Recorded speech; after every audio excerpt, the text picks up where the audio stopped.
is not going through the same challenges, quote unquote. But I think, to be honest, it's because Canada chose not to go through the same challenges. I think Canada is a great example of a country that has embraced, in a very smart way, a migration policy that is beneficial. Welcome to Canusa Street, a podcast at the intersection of the issues and policies between Canada and the United States. Here are your hosts, Scotty Greenwood and Chris Sands.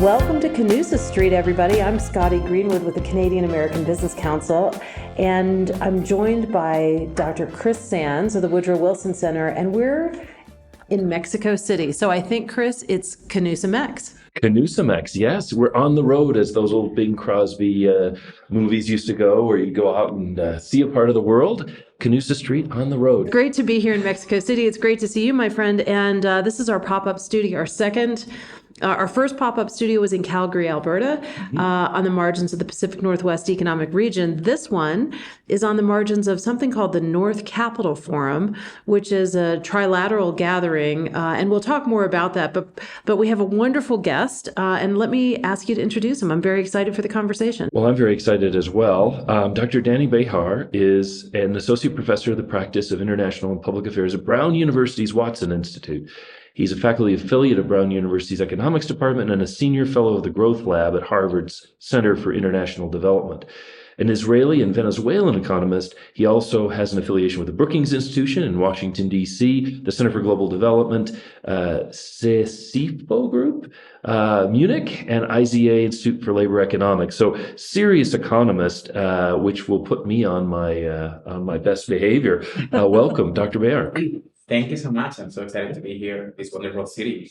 We're delighted to have you. Let me just start with what brought you to Mexico City for this forum. What's the attraction for you, and what are you hoping to get out of it? Well, so I mean, first of all, I have to say the chilaquiles and the Mexican food. That's number one reason that I'm here. How can you beat that for breakfast? But no, in all seriousness, so I've been collaborating for a while with the U.S.-Mexico Foundation, who is the organization that put this together, and they're doing a wonderful job on issues that have to do with productivity in the region and competitiveness in the region, and that touches upon not only trade, but also migration, investment, of course, and those are the topics that I've been researching for a while, both from, with an academic hat, but also with a policy hat.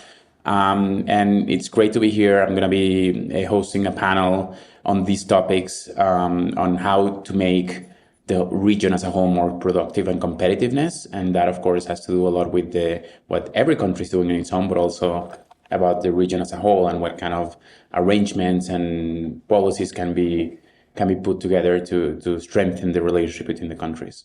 Excellent. Well, let me ask you this, because our listeners up until now have been, I think, mostly Canadians and Americans, but we're expanding, hopefully, our base.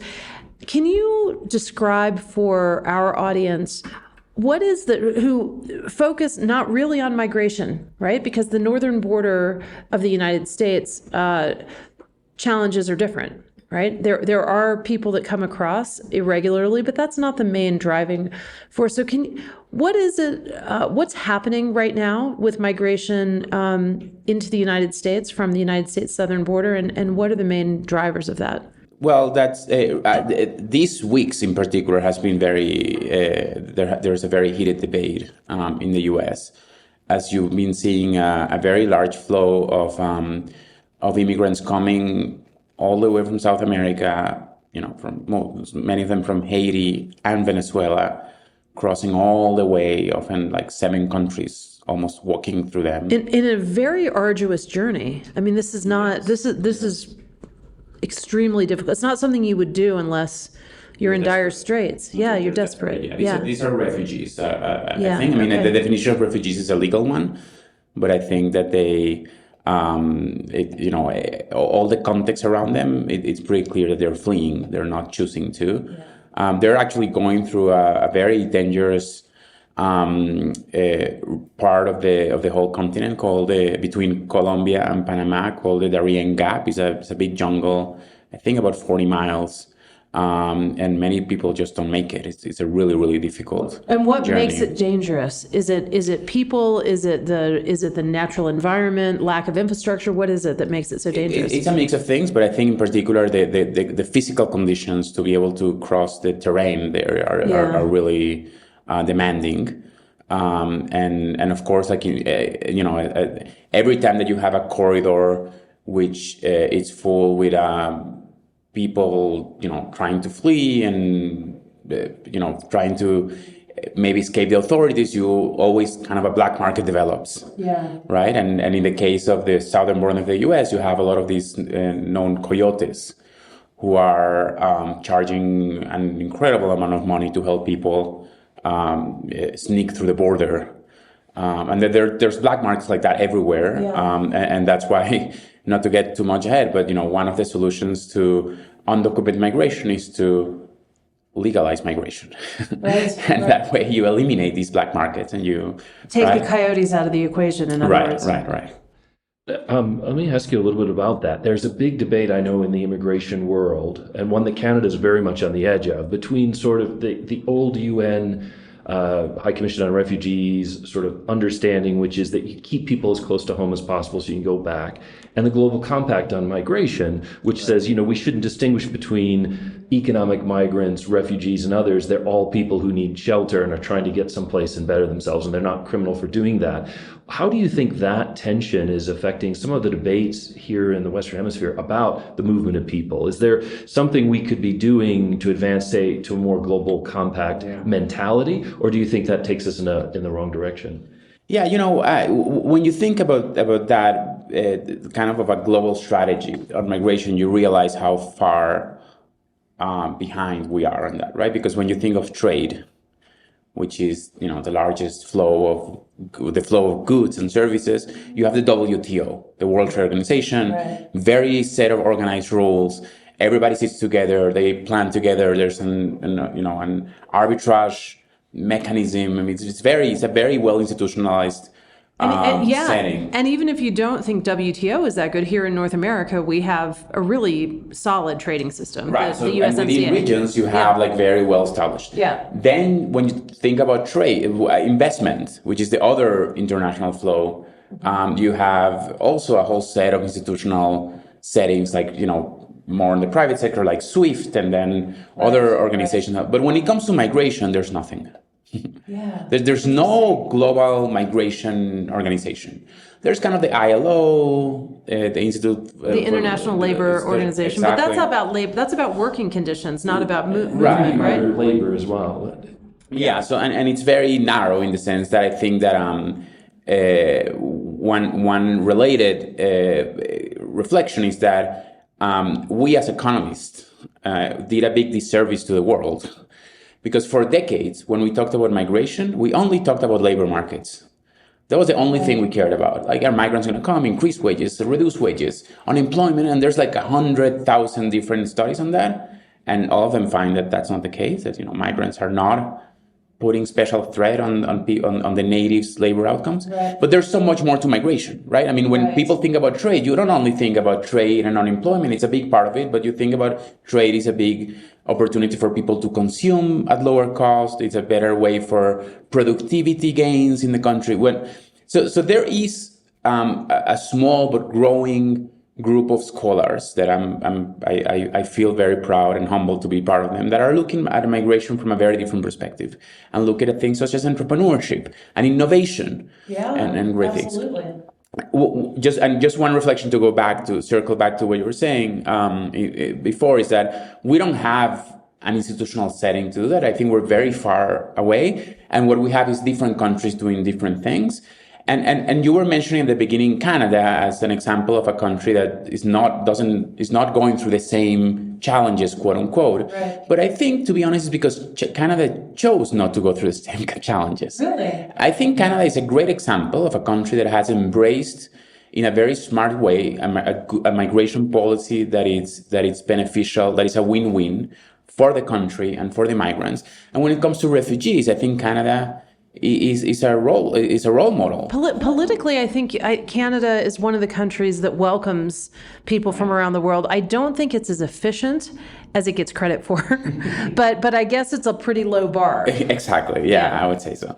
I wanted to ask you if it's not too personal. I know a lot of your writing is about the Venezuelan migration. I know you have a Venezuelan background. Can you talk about how that has affected the hemisphere and what North America can do? Because unfortunately, we're still seeing that migration. Colombia's played a big role, but what more could we be doing, and how can North America step up to the plate on that situation? Yeah. Well, I think that there's a couple of things. What has been very characteristics of the Venezuelan refugee crisis, which, by the way, is the largest refugee crisis in the world today. Is it really? It surpassed. There are about 6.8 million Venezuelans officially that have fled the country, mostly since 2014.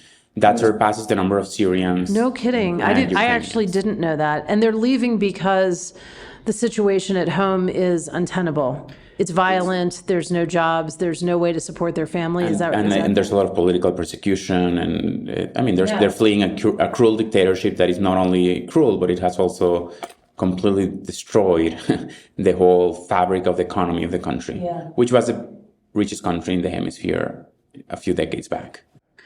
You said, I just want to reflect on that, 6.8 million people from Venezuela are fleeing. Yes, are already living outside of Venezuela. Wow. That's more than the population of British Columbia and of Alberta. Imagine that. Okay. And it is more or less 20% of the population of Venezuela. Wow. So it's devastating, both at home and, for the people that have to do this. It's devastating. I mean, Venezuela, it's also an irony, to be honest, because Venezuela was, for many decades, a country that was a net receiver of immigrants. Right. Venezuela was actually the country in the region, at least in South America and Central America, that received immigration as a state policy to develop, as part of their development strategy back from the 50s. Like, Venezuela was one of the founders of what is today the UNHCR, the refugee agency. And you asked me about my personal story. I'm not going to go too much in detail, but part of what Venezuela did was to acknowledge very early on in the 50s that migrants was a big part of their development strategy. And they went after World War II, and they allowed a lot of refugees coming out of the war to settle in Venezuela. My grandparents were some of them who survived the Holocaust and arrived to Venezuela. It was the only country that they could have gone to. And then Venezuela opened. Venezuelan connection that you have. Yeah, I mean, I actually immigrated to Israel and became a citizen of Israel. Yeah. So I hold those two citizenships. And later, Venezuela also allowed letting a lot of people who were being persecuted by right-wing military dictatorships in Brazil, Chile, etc. So Venezuela was the country that received immigrants, and suddenly everything turned around. Also, a lot of Colombians lived in Venezuela when Colombia was going through a very hard period of violence. And it was a wealthy country because of its energy resources, principally the oil, or for many reasons? I mean, it's as an economist, I'm hesitant to tell you one reason.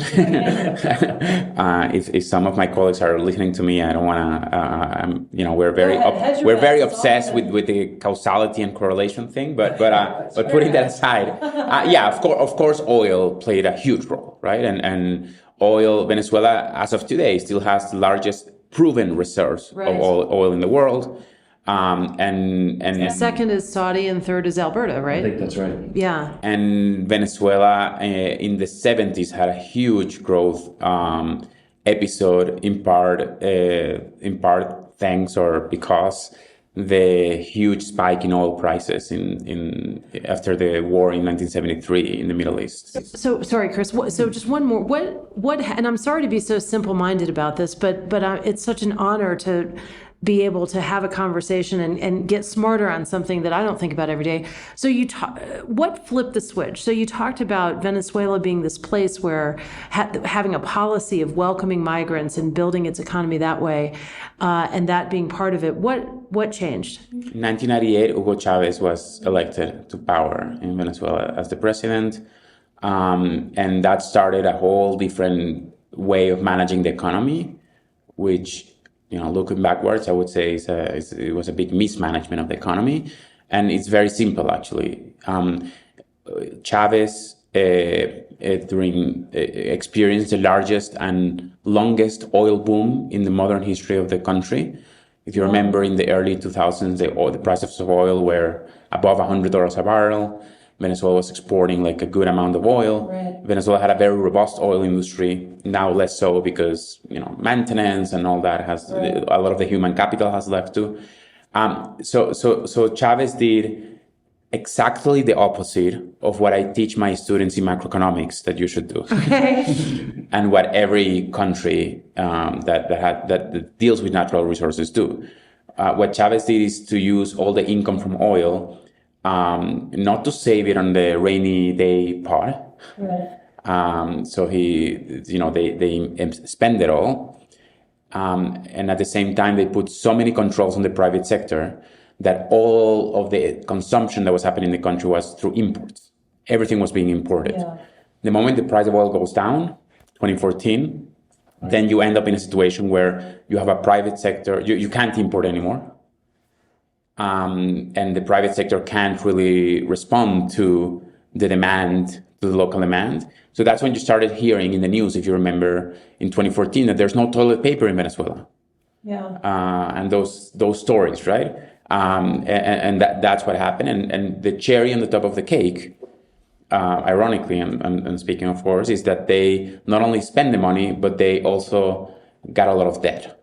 They went and borrowed a lot of money, which, if I had an oil empire and I asked you for money and the oil is at $100 per barrel, you will probably leave me the money because, I'm going to pay back. Yeah. But when the oil goes down, you then are going to realize that I can't pay back. Right. And then Venezuela is now a country that has defaulted on its debt, doesn't have any resources for production.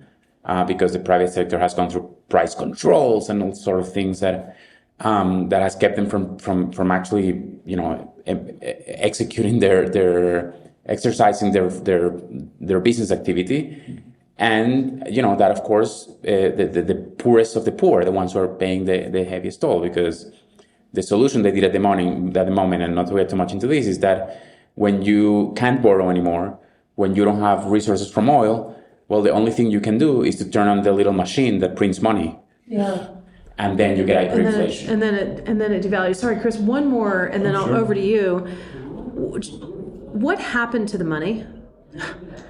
When Venezuela was flush, when the price of oil was high, what happened to the money? Consumption. I mean, it was really used by a few people or by. Well, no, I think that there. If you look at the numbers, and there are not that many numbers because it's a government that is not super open with the data. But there was a period of time during Chavez in which poverty went down. That a lot of people who were in need, they were doing somewhat better, at least looking at the data. And that's fine, right? Because I think one of the thing that defines poverty is the your lack of ability to consume. So a lot of it went to consumption, but it was not made in a sustainable way. Yeah. And that's the man-made catastrophe that resulted in a completely collapsed economy, with a government that became more and more authoritarian. And then you have the perfect mix for the largest refugee crisis in the world.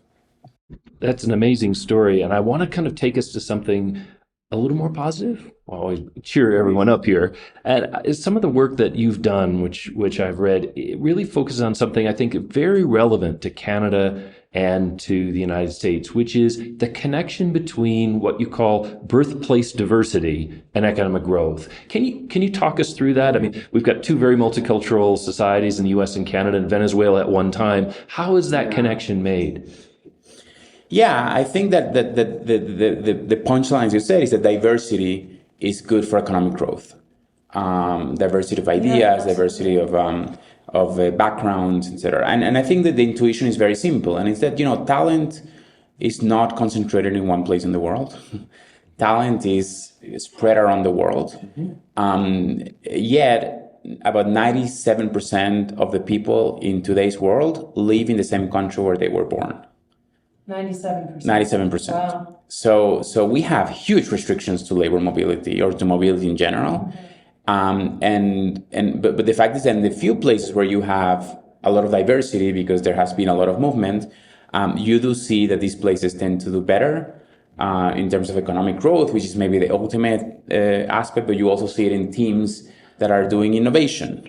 Sure. Right, and in teams that are working in particular firms that, people come from different backgrounds, they see things differently, and that actually results in thinking out of the box and thinking in ways that makes you more productive. So that's kind of a little bit kind of the And that's not intuition. just a theory, that's something that the data proves out, that you crunch the numbers and you've seen that as an actual measurable effect. Yes, there's a lot of empirical studies that show that, and of course, and there's a lot of research that is going on right now on that. But I think that the results show. I mean, there's some aspects of it by one of my colleagues, actually, Odette Galor, who's a great economist, who has a new book on the journey of economic growth, in where he also shows, or he claims that maybe too much diversity can also put some hurdles, because if nobody's able to understand with anybody, right? But there's kind of this sweet spot in which diversity is really good for economic growth and all that, and that's kind of where we're getting at in our research.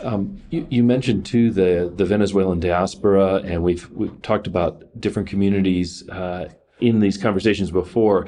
How can you measure the diaspora effect? Venezuelans who are now in the United States or elsewhere who'd love to come home, but are waiting for better times. We've seen remittances changed because of finance apps that kind of got around some of the fees.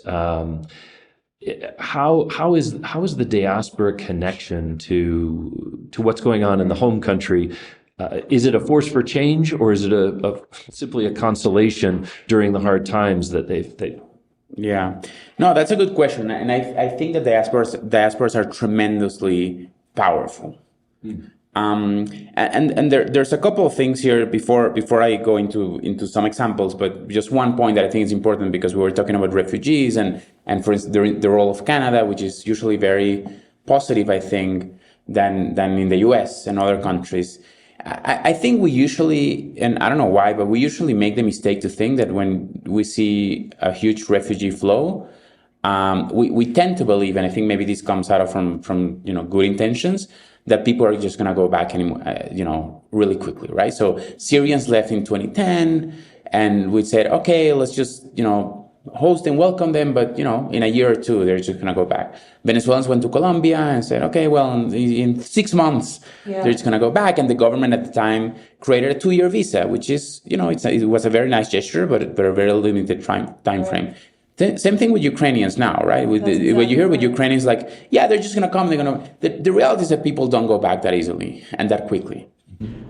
Ukraine might be different. I mean, anyway, Ukraine might be different because it's a very specific reason they're leaving, and they really want to they believe that they will win. They believe that they will beat Russia, beat Putin, and that they'll be able to come back.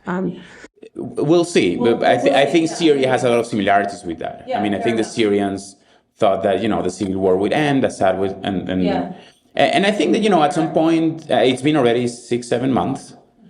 But anyway, I think my point here is that I think we have to think about how to give more agency to the refugees. That if they don't want to go back, that's also fine.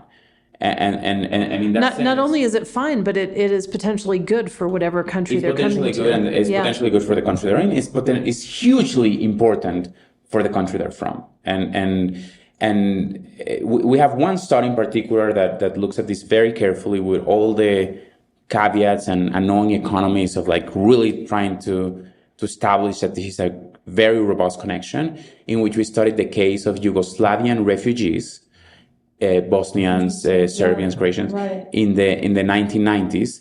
About 600,000 of them actually ended up in Germany. That was the largest refugee, the largest displacement since World War II at the time. A lot of internal displacement, but a lot of them actually ended up in Germany. And in a paper that has been published this year with my co-authors, we actually asked the question, can these people who spend some time abroad, were exposed to different experiences, to jobs in different industries, can they explain kind of the development of those same industries in their countries of origin once they go back? And we find huge effects. So essentially the story here is that you have people who ended up in Germany, and maybe they ended up working in the car industry or in the textile industry in Germany. They were exposed to better technologies, better practices, etc. The nature of Germany allows us to really tackle this well, because they were, after the war was over, they were repatriated. They had to go back.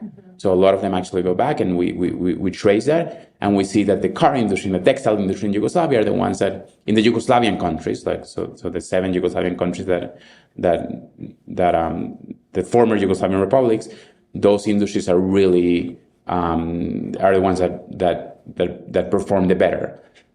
So when you think, so that's a story of diaspora. But I don't think diaspora, the members of the diaspora have to go back to be able to help.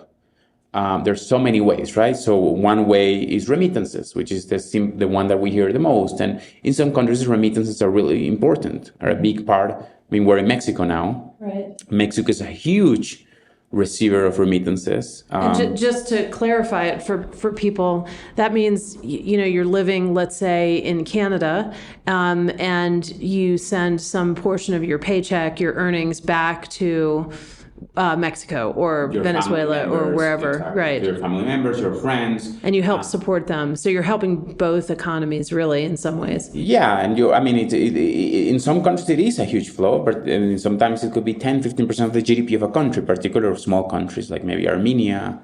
And I interrupted you. You said we're in Mexico, and you were talking about remittances. So what's the story here? Well, I think there's about I don't know the exact number on the top of my head, but there's more than 10 million Mexicans living in the U.S.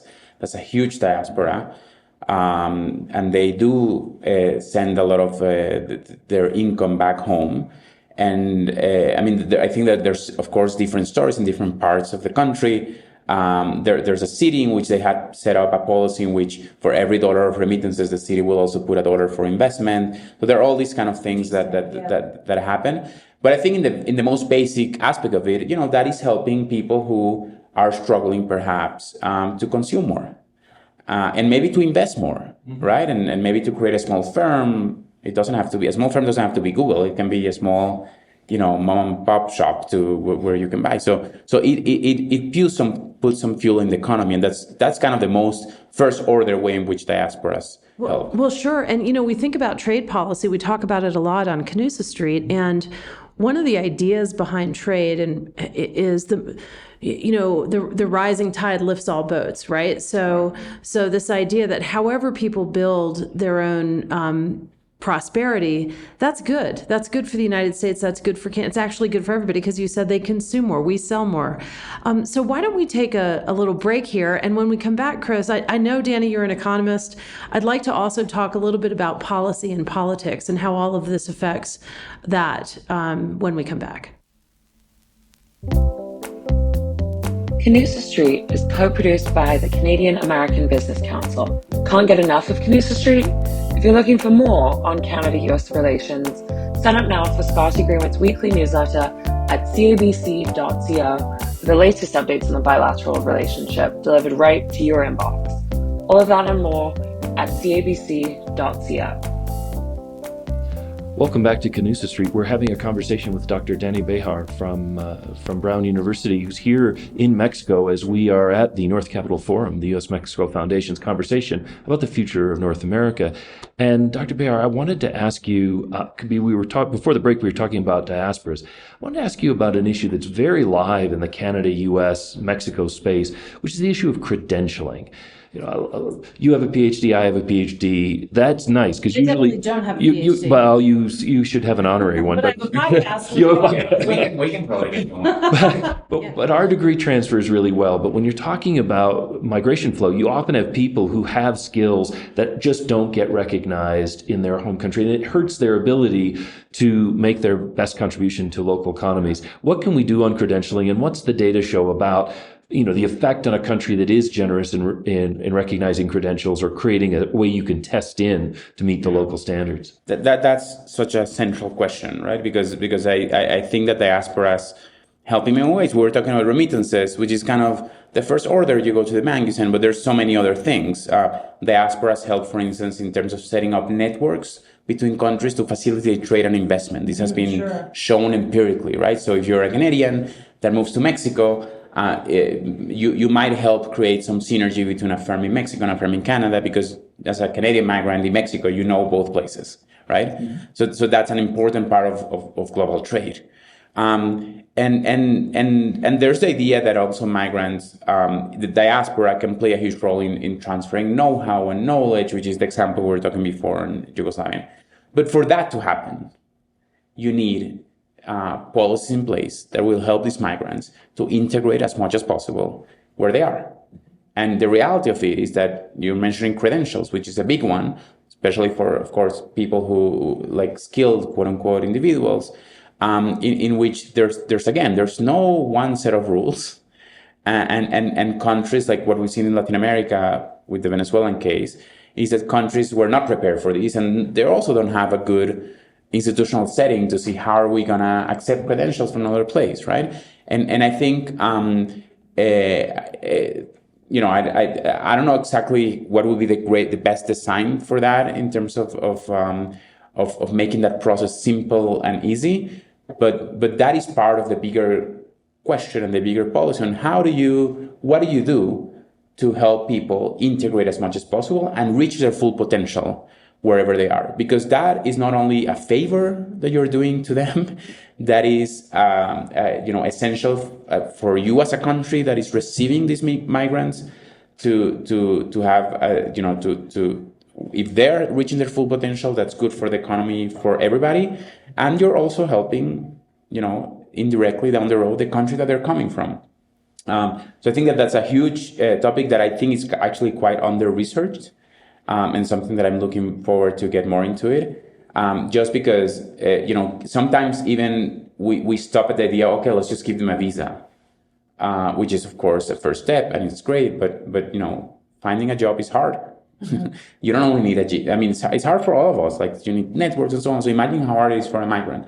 So I think that the biggest question, at least in my mind, on this topic is like, what are the policies to help immigrants wherever they are integrate in the labor markets in the best way possible? And of course, that goes through credentials. I think that's a hugely central part of it. I agree. I recently was in a cabin in Washington and had an Iraqi, born in Iraq driver who was an engineer, but he couldn't be an engineer because we didn't recognize his training. So I know that's a very powerful problem. I want to ask you about something else, which really goes back to that idea of the global compact. We used to think you have to stay close to home because we do expect you to go back home when situation changes. But today, the internet, the very changed social media environment, in a way, it seems it enables people to participate in the political and intellectual life of their home country from their host country. And we've been following the Ukraine situation, and there are a couple of Canadian websites where Ukrainian Canadians are out trying to fight what they see as sort of Russian propaganda on social media to kind of correct the record or say, oh no, this is not happening. So people can be very involved in trying to engage in the information space on behalf of their home country from a country where they are able to operate freely. How does the internet, how does that ability to connect, even with cell phones and find your family, et cetera, change the relationship of a diaspora to the country and maybe even contribute to change, a positive change in their home country? No, that's a great question, and there's also some studies that actually have looked into that, and I think that there's a lot of evidence on that diasporas also help or facilitate this diffusion of culture between places and even of democracy in some places. There's a good study that I've seen looking actually at the Moldovan diaspora, in which a lot of them actually went east, a lot of them went west. And then they're trying to assess, if the effect of those that went west is more pushing towards a more democratic reform in the country versus the ones who went east, right? So that's exactly to your point. And I think that's a really hot topic that we're trying to learn. And I would agree that with the technologies that we have, that all these effects could be even amplified. Well, so we're coming to the end, and I'm so thankful to learn from you.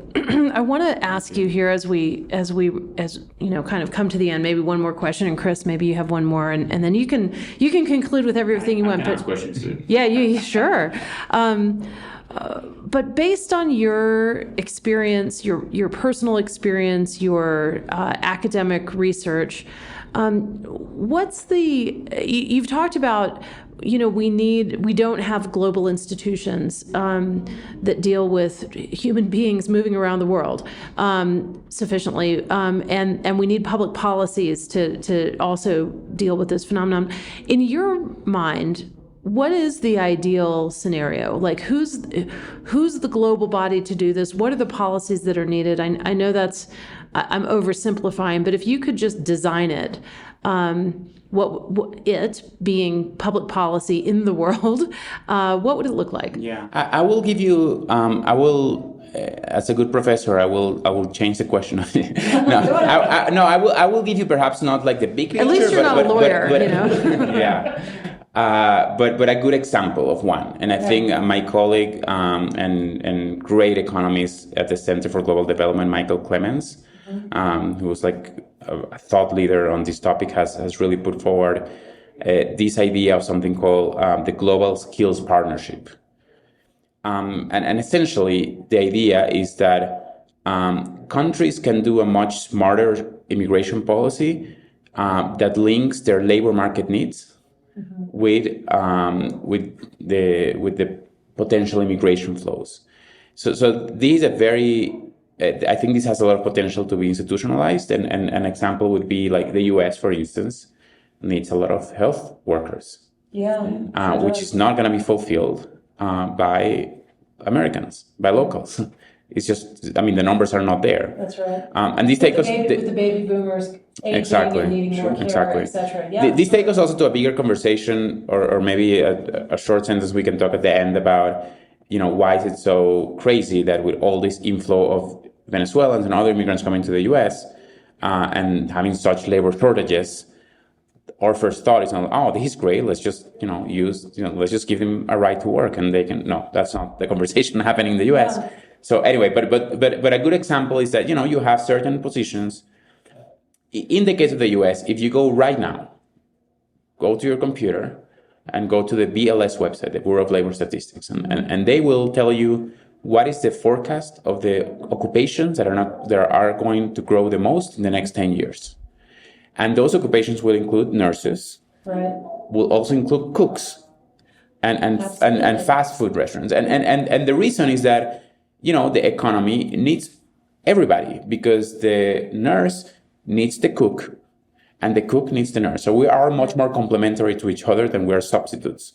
Right. And you have this global skill partnership, which could kind of, I think it has the potential to be scaled up, provides a framework where a country like the US, knowing it has a huge shortages on health workers, can invest in training people outside of the country before they migrate with particular skills that and then give them a legal pathway to enter the country and fulfill this. Yeah, sorry to interrupt you. I was just going to say that because the missing link between, you've got people and you've got job needs is how do you train them? So I'm glad you said that, because if we can do more about building people's skills, but you're right, we need everything.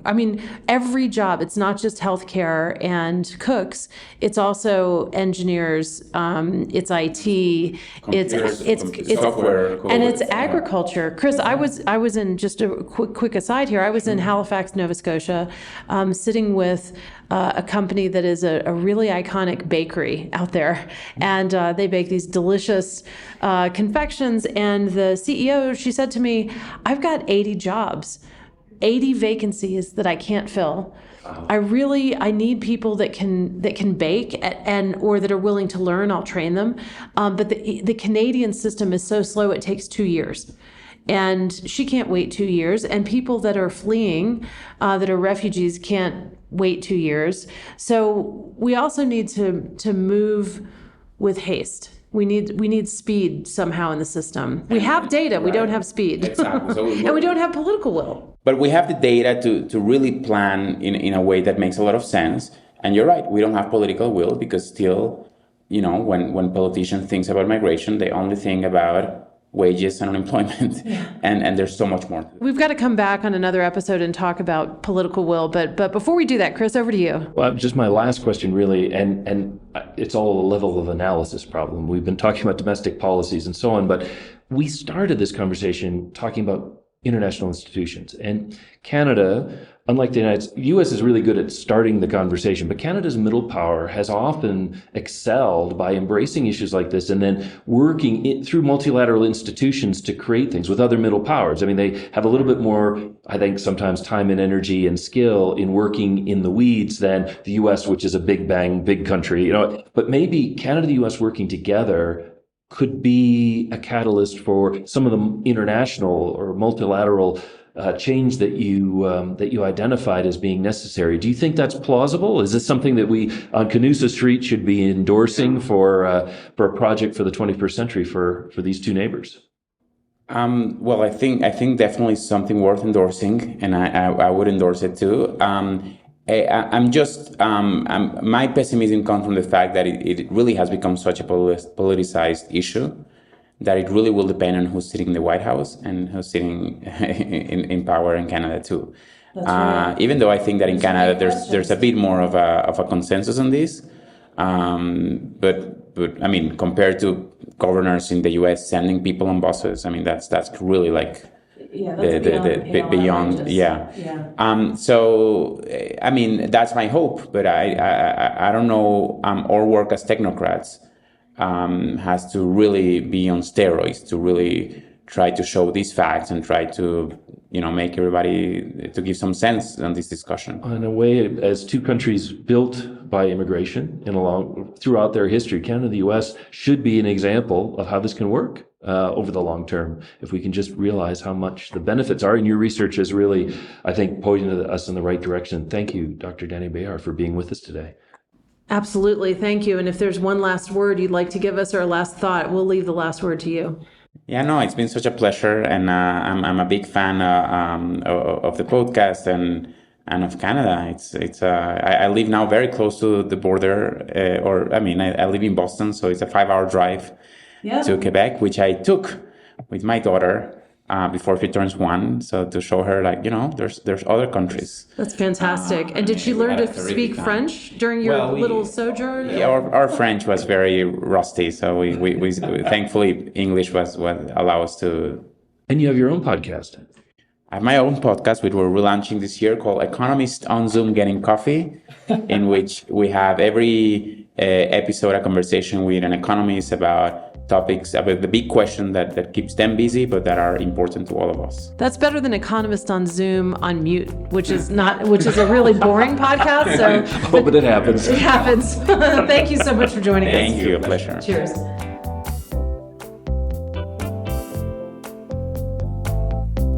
Well, Chris, it's a good day when you learn something, and I learned a lot today in that conversation. In particular, I didn't know that the Venezuelan refugees is the largest cohort in the world, 6.8 million people, bigger than Syria, bigger than Afghanistan, bigger than Ukraine, and it's right here at home. So that is...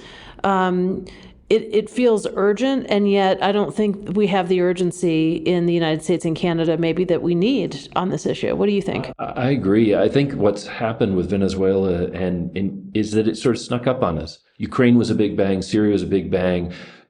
Venezuela's been going through trouble going back to Chavez almost a decade. And so that outflow has grown over time, but I think in that way didn't command the attention it should have. And it was great to talk to an expert who could really put that into some perspective for us. It really was. And, I don't want to get too political here. We try not to be too political on Canusa Street, but I have to say, in the news right now, you have a real, more so than ever, I think, a demonization of the people that are coming into this country. And we've seen them used as political stunts. The governor of Florida flew people into Nantucket. The news this summer was all about that. They didn't know where they were going or why they were kind of lured into it. There are lawsuits having to do with human trafficking. I mean, that tells you the extent to which I think this is a real problem, but the political focus is scary to me. What are your views on that? I think the U.S. debate on immigration is so tough because while these recent moves, the various shifting of migrants to northern cities has been shocking, I think for a lot of border states, they've been feeling the impact of what seems like large flows of immigrants, and they feel their communities are hurting. And in this, I think Canada's a really good example. Canada, because it's focused on bringing skilled immigrants, has a long history of people really becoming part of the Canadian community. And I think Dr. Bahar was kind of talking about that. If we don't think people are here temporarily to take jobs at the low end, but we help them with credentials, we help them to become real economic contributors, then there's less animus. We see them as a success story rather than a threat to people who are working, on the minimum wage jobs and so on. The real shock to me is at 3% unemployment, where the U.S. is in an incredible period where very tight labor markets. Canada's a little bit less tight, but we need talent and we need brains. And it's time to kind of reboot this conversation and focus on how do we help people become contributors and, as Dr. Bahar said, reach their potential, which is a benefit to all of us. Well, that's right. Flipping it on its head and seeing migration, inward migration to our countries as a competitive advantage. I think that's the way. I think it's fantastic that the academic world is giving us the data and the analysis for policymakers to really think differently about people coming into our countries. Well, and migration is a two-way street. People come out as diaspora, they're still participating in their community. There's a lot of flow, and Canusa Street's a two-way street too. And the U.S. can learn a lot from Canada on migration debates, and I think there are also ways in which Canada can take a lesson from some of the things the U.S. has done. So this is a very live issue. It's never been on the center of the Canada-U.S. agenda, but maybe it's time for us to be doing some talking about how we can do a better job with our new arrivals. That's exactly right. And what better place to talk about it than here in Mexico City? It's great to see you, my friend. It's great to see you as well, Scotty. And we'll see you next time. This podcast is brought to you by the Canadian American Business Council and the Wilson Center. If you like this episode, help others find our show and give us a rating on Apple Podcasts or Spotify.